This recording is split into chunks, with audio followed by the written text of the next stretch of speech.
Tata, Godrej, Britannia, Crompton, Wadia groups, इन सब companies के नाम आपने पहले ज़रूर सुने होंगे। क्या आप जानते हैं इन सब कंपनीज़ में एक चीज़ कॉमन है? इन सब कंपनीज़ के ओनर पारसी हैं। बोमन ईरानी, फील्ड मार्शल मानिक शाह, होमी जहांगीर भाभा, ये सभी पारसी हैं। पारसी इंडिया की ऐसी कम्युनिटी है जिसकी पॉपुलेशन बहुत ही कम है। 2011 सेंसस के हिसाब से पारसी की संख्या 57,000 थी और इस समय के डेटा के अनुसार लगभग 70,000 पारसी ही हैं, जो कि अप्रॉक्स 0.06% इंडियन पॉपुलेशन है। फिर भी ये कम्युनिटी शायद इंडिया की रिचेस्ट कम्युनिटी है। हमारे देश भारत की तरक्की की कहानी इन पारसियों के बिना अधूरी है, क्योंकि कहीं ना कहीं इनका बहुत बड़ा हाथ रहा है हमारे इंडिया के प्रोग्रेस में। चाहे वो देश की पहली स्टील प्लांट हो, कमर्शियल एयरलाइन हो, एशिया फर्स्ट स्टॉक एक्सचेंज हो या लग्जरी होटल्स हो, लेकिन पारसियों की कहानी इंडिया में शुरू नहीं होती है। पारसी शब्द का मतलब होता है पर्शियन, पर्शियन लैंग्वेज में। अब आप सोच रहे होंगे कि पर्शिया कहाँ है। आज के ईरान को पर्शिया कहा जाता था और यहाँ के रहने वाले को पर्शियन। 6-7 सेंचुरी में इसकी मेजॉरिटी जोरो एस्ट्रियंस धर्म मानने वालों की थी। इस्लाम, क्रिश्चियनिटी की तरह ये भी एक मोनोथियस्टिक रिलीजन है। मोनोथियस्टिक रिलीजन वो होता है जिसमें एक ही सुप्रीम गॉड होता है। इस धर्म की शुरुआत ईरान में करीब 4000 साल पहले हुई थी। 7वीं सेंचुरी यानी 7वीं शताब्दी तक सब सही चल रहा था। उस टाइम पर्सिया में सैसनेट एम्पायर था। तभी 650 एडी में पर्सिया पर राशिदीन कैलिफेट द्वारा अरब मुस्लिम का इन्वेजन हुआ। इन अरबों द्वारा पर्शियन पर बहुत सारे अत्याचार किए गए, उनका धर्म परिवर्तन कराया गया, औरतों से बदसलूकी की गई और बहुत सारे टैक्सेस लगाए गए, जिससे परेशान होकर पर्शियन माइग्रेट होने लगे।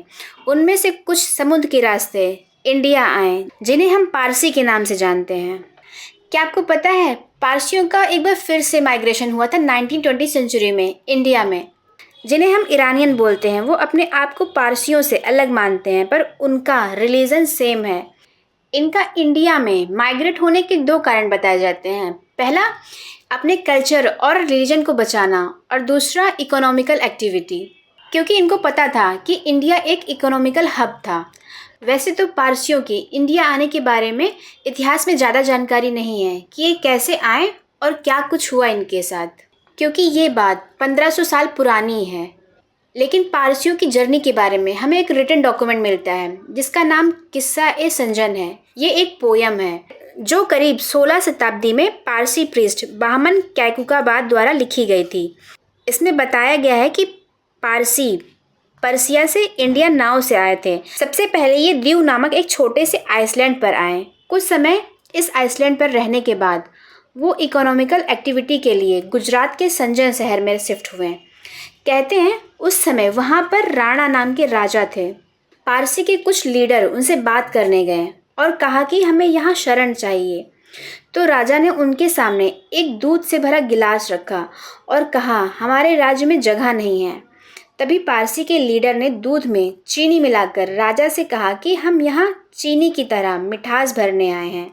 इससे राजा बहुत खुश हुए और उन्होंने पारसियों को रहने की जगह दी और कुछ रिसोर्सेज भी दिए, पर कुछ कंडीशन भी रख दी, जैसे वो कभी हथियार नहीं उठाएंगे, पारसी लेडीज साड़ी पहनेंगी, उनको गुजराती सीखनी पड़ेगी। कुछ ही समय में और भी पारसी रिफ्यूज आने लगे, जिससे इस शहर में एक संजन स्तंभ भी बनाया गया।